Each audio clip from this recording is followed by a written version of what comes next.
Perkenalkan, nama saya Victor Fernando, NIM 1710416511. Baiklah, di sini saya akan menjawab tugas terstruktur dari manajemen pemasaran internasional. Langsung saja, soal pertama, apa yang dimaksud dengan pemasaran internasional dan berilah contohnya. Bagian B, apa perbedaan pemasaran internasional dengan pemasaran global? Jawabannya, pemasaran internasional adalah kinerja kegiatan bisnis yang dirancang untuk merencanakan, menetapkan harga, mempromosikan dan mengarahkan aliran barang dan jasa perusahaan kepada konsumen atau di lebih dari satu negara untuk mendapatkan keuntungan. Contohnya McDonald, Coca-Cola, Kentucky Fried Chicken, Nike, Red Bull, dan Starbucks. Untuk bagian B, pemasaran internasional adalah pemasaran yang dilakukan antara dua atau lebih dari negara. Sedangkan pemasaran global adalah pemasaran yang dilakukan ke seluruh dunia.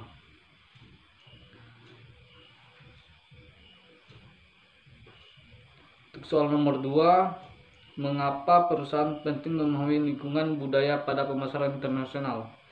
Jawabannya, untuk mengantisipasi masalah perbedaan budaya, karena peranan budaya sangat penting dalam aktivitas pemasaran internasional.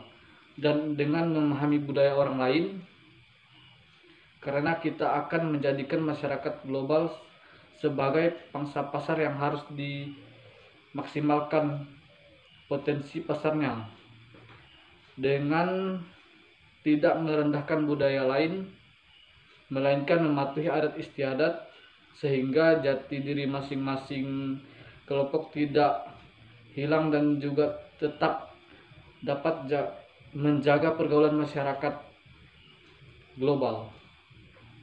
Soal nomor 3, sebutkan dan jelaskan faktor apa saja yang mendorong perusahaan domestik memasuki pasar internasional.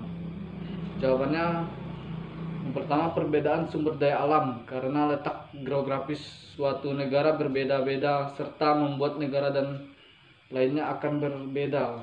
Yang kedua, keinginan untuk memperoleh keuntungan dan meningkatkan pendapatan negara. Yang ketiga, perluasan target pasar. Yang keempat, meningkatkan kualitas sumber daya manusia. Yang kelima, meningkatkan kualitas produk lokal untuk mempersiapkan pengusaha UKM domestik untuk go ekspor dan selalu membiasakan diri dalam bersaing secara internasional.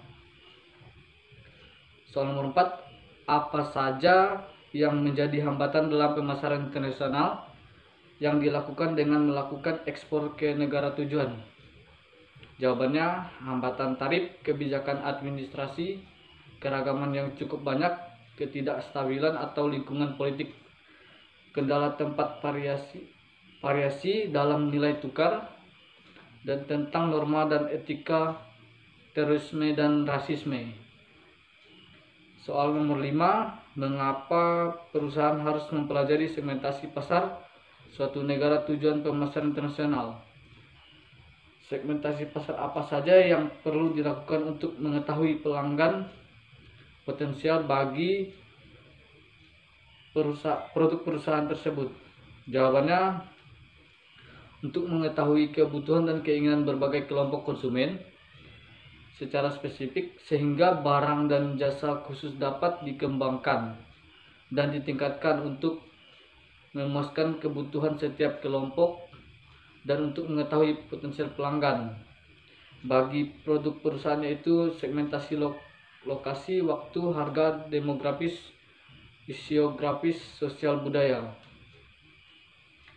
Lanjut soal nomor 6, jelaskan strategi yang harus digunakan dalam pemasaran global.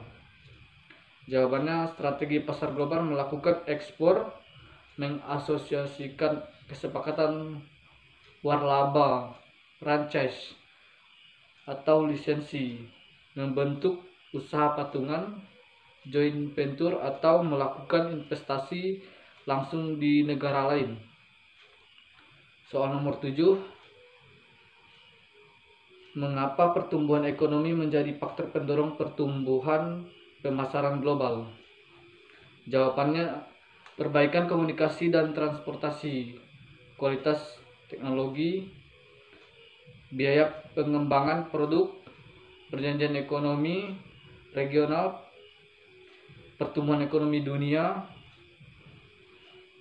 Alasan yang membuat pertumbuhan ekonomi dunia dapat mendorong kemajuan pemasaran secara global yaitu dapat menciptakan peluang usaha atau bisnis yang dapat perusahaan dapat berkembang secara global, dapat mengurangi perusahaan asing yang masuk ke perekonomian lokal.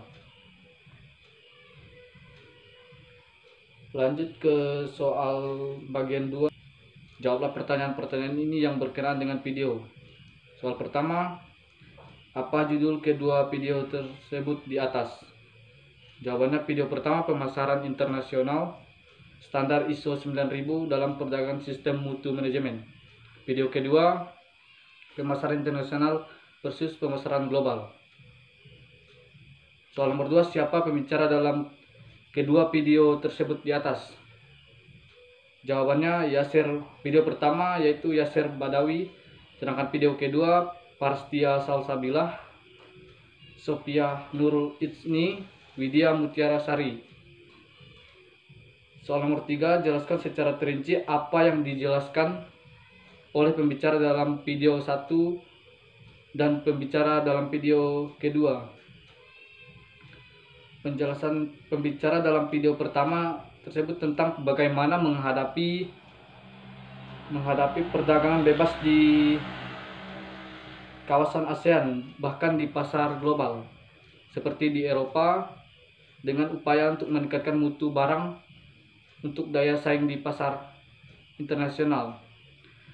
Dan pembicara juga menjelaskan tentang peraturan-peraturan pemasaran yang tidak sama di setiap negara, serta hambatan apa saja yang akan dihadapi saat melakukan pemasaran internasional. Dan telah disepakatinya APTA karena cita-cita ASEAN dalam rangka untuk menghadapi era globalisasi ekonomi dunia untuk melakukan perdagangan bebas ASEAN dengan langkah awal mengurangi bea masuk untuk semua produk, dan aspek mutu merupakan bagian dari jaminan mutu dan sistem manajemen mutu yang mendukung dalam memperoleh sertifikat ISO 9000. Dengan melaksanakan aspek mutu yang baik dan benar akan dapat diperoleh beberapa keuntungan, diantaranya produk atau jasa yang dihasilkan berkualitas dan tentunya mempermudah dalam memperoleh ISO 9000. Sedangkan video kedua membahas tentang mengenai pengertian pasar internasional dan global yang merupakan suatu pemasaran yang melampaui batas suatu negara dan dibedakan strategi dan aspek pemasarannya. Definisi pemasaran internasional dan pemasaran global. Why go internasional? Kejenuhan pasar domestik, persaingan, peluang-peluang pasar, kurva pengalaman yang tajam, posisi pasar ceruk, jenis pemasaran internasional, tipologi perusahaan internasional, pengelompokan berdasarkan kegiatan pemasaran sesuai bagian-bagian dalam suatu perusahaan, ciri khas tiap dekade integrasi global. Soal nomor 4, apa yang saudara dapatkan dari menonton video pertama dan video kedua? Dan teori-teori apa saja yang saudara dapatkan dari menonton kedua video tersebut? Jawaban saya, dari video pertama yang saya dapat mengenai pemahaman serta filosofi tentang bagaimana sistem peran serta pemasaran internasional dengan standar ISO 9000 dalam bidang sistem mutu, khususnya langkah-langkah produksi dan pelayanan dalam lingkup produk dan jasa, dan dibentuknya APTA yang bertujuan untuk membangun perekonomian yang tangguh di kawasan ASEAN.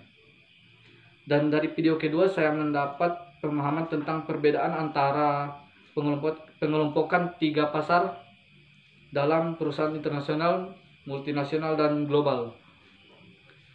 Teori-teori yang didapat ISO 9000 merupakan suatu seri dari standar-standar internasional untuk sistem kualitas yang menspesifikasikan persyaratan-persyaratan dan rekomendasi untuk desain dan untuk penilaian dari suatu sistem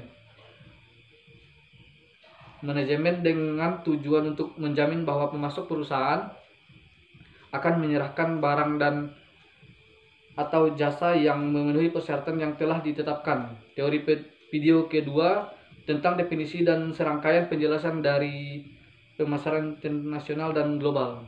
Sekian jawaban saya mengenai tugas terstruktur manajemen pemasaran internasional. Terima kasih.